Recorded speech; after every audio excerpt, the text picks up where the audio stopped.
Move on to Probus, who I think is a great emperor. He follows in the footsteps of Aurelian in many ways. He defeats several usurpers in the west. I imagine they pop up because there is all of this concentration on the eastern frontiers that at this point it's just a lack of an imperial presence is enough to inspire the creation of one in the provinces. Well, I think it's Sebastianus, Saturninus. Saturninus, who rebels, and I think he has to take out three different usurpers during his reign. Yes, because there's also on the Rhine Proculus and Bonosus. They're all major threats that he has to deal with, and he does so successfully. But also, he tries to tackle with the problem of how does he use his army, which is always on the move, to try and rebuild the ruins of the Roman Empire. And I think his solution is actually pretty clever in that he uses the army to plant vineyards and also local civic projects so that as the army is moving around, they're not only defeating rebels and barbarians but also restoring the lands that have been devastated. He also settles a defeated tribe of Franks in northern Italy. There's lots of land that, because of all of this turmoil for such a long period, there's lots of farmland which has just been abandoned and neglected and become overgrown. Aurelian does it, and Probus starts settling Roman citizens and also defeated barbarian tribes on Roman soil to put these farms back into production. So you see a lot of Yes. consolidation, and he's starting to lay the foundations for the empire's recovery during his reign, which seems to have been fairly effective. He was successful enough to have a 6-year reign, and it was only because he managed to get on the wrong side of his Praetorian prefect Carus that he was murdered. Before he was killed, he was planning an expedition to the east to take out the Persians, and kind of deal a punitive strike just like Aurelian did to the Goths. You're progressively seeing the fight being taken away from Roman soil and onto enemy soil. I think Probus is a very successful emperor. It's just a shame he wasn't able to carry on. I agree. He's a great emperor. And he may even be more than great if we knew more about him. But he happens to be, even by third century standards, Probus's reign is a murky. We're in murky waters with it. The sources are so vague on chronology, on details. I think also scholarship's a bit shadowy on Probus as well, because a lot of the attention gets drafted towards Diocletian or Aurelian or Gallienus. Yes. Probus has less kind of successors that really shout out to people. Like Aurelian has his conquest, Diocletian has the late Roman Empire being set up, and Gallienus has the world ending. And then Probus's most notable acts is getting his soldiers to plant vineyards. He kind of does occupy a more awkward space in that narrative, I guess. Yeah. I know he's had a biography written about him from the 1940s, 1950s. There is a book from, I think, 2003 by Kreuscher, but it's in German. That is the only recent work on him, and I think a big part of it is the source details are really not good.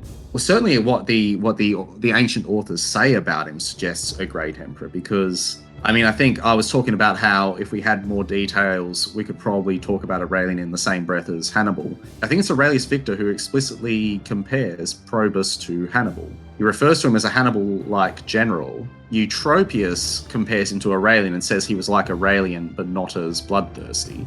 The Historia Augusta absolutely loves Probus. His biography of Probus is sort of cringeworthy to read because it's a bunch of praise without any details. Yeah. But clearly he loved the emperor or he's doing a bit. You can never really tell with Historia Augusta, but it does seem noteworthy. I know there is a theory that he may have had the Probus family of late 4th century as patrons, who weren't actually, I don't think they were considered related to Probus. I know they weren't, but actually no, they weren't, because they're an Italian senatorial family, but the namesake element may have been getting exploited there. But in any case, yes, exactly.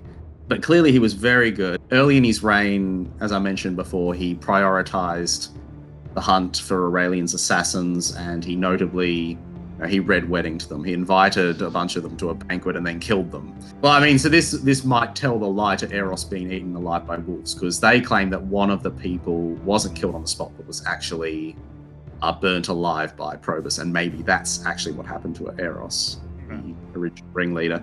But in any case, he killed the assassins. He won great victories over the Burgundians, the Lugi, the Vandals, the Franks, the Bastani. We have various, not great details provided, but various descriptions of how he won those victories in Zosimus. In one case, he made a point of attacking, I don't remember which of those groups he was attacking, but he attacked them while they were separated by, there were two groups, and he attacked them while they were separated by a river, which is a clever thing to do. I think in another case, there was a particularly large group of barbarians, and so he whittled them down with harassment warfare and then dealt the death blow. So we know he was really good at that, at warfare. He was very peripatetic, he was always on the move, much like Aurelian. He also had successful subordinates that he made good use of.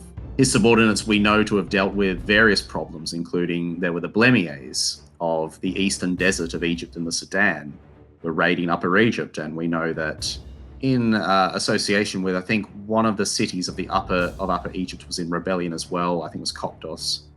So one of his subordinates dealt successfully with that, and that's the sort of rebellion that seems minor, but it's actually kind of important because Egypt is very important. The one province the empire always tries to makes it its top priority. Upper Egypt in particular Coptos is actually on the node of roads that leads to the ports along the Red Sea.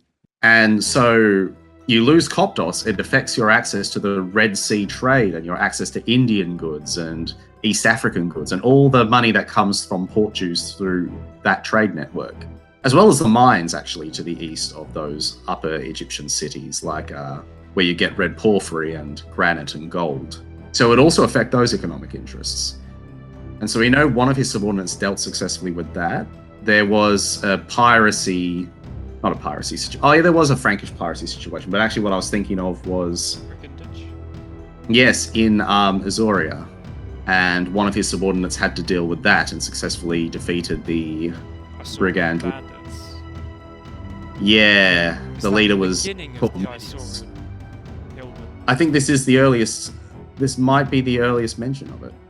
Because that's a very long-term issue for the Empire. The Isaurian brigands, until the 5th century with Zeno. Yeah, I think this might be an early example of that problem starting to become a thing.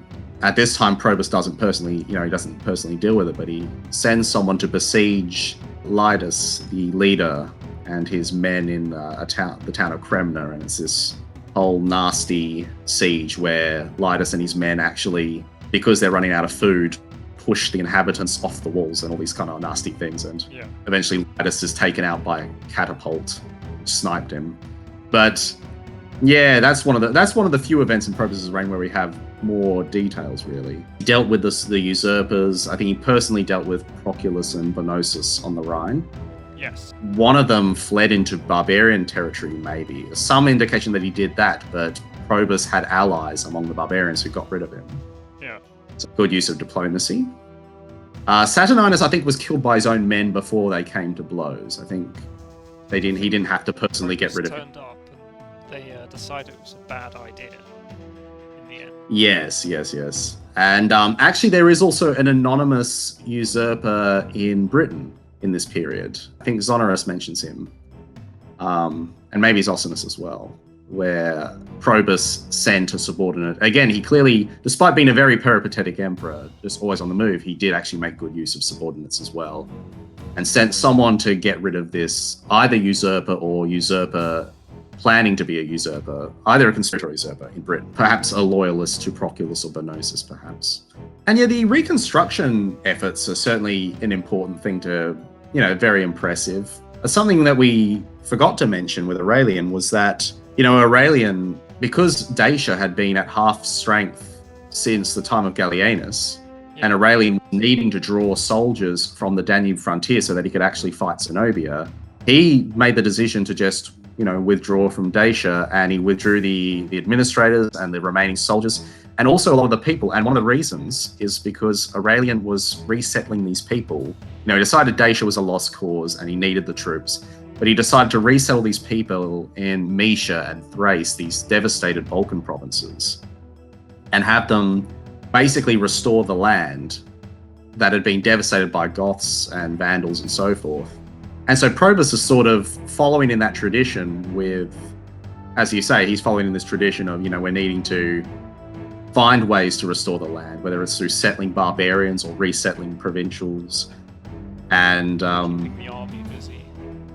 That's the other thing, that by keeping the army planting vines and so on, they can't revolt as easily because they're all so busy and their minds are on other things rather than grumbling about who's in charge and so on. True, although, and that's that theory, Hannibal famously employed that tactic. Although in Probus's case, the Latin sources do say that they finally did have enough of it, that they were building something near Sirmium in Pannonia. And we know that Pannonia, this would make sense for the Reconstruction perspective, because Pannonia was absolutely devastated since the time of Gallienus.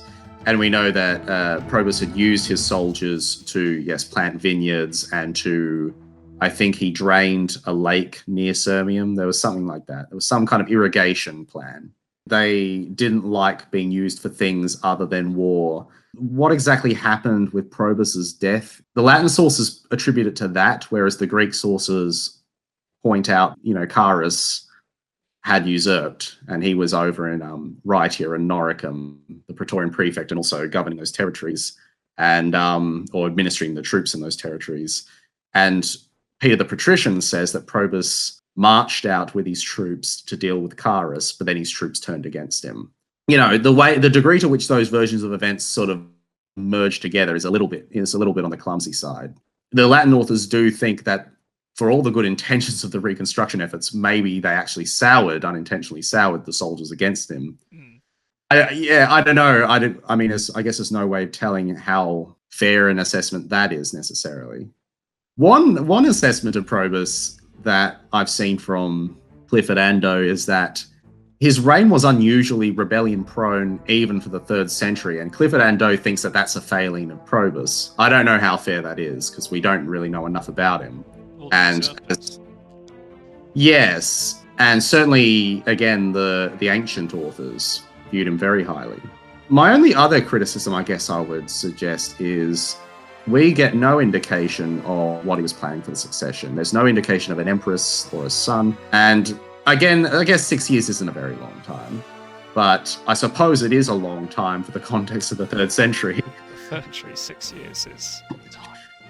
So maybe he should have had someone in waiting, but overall, I think it's hard to say that Probus wasn't great. I would agree. His failures are, well, they're secondary. Secondary and hard to pin down, really.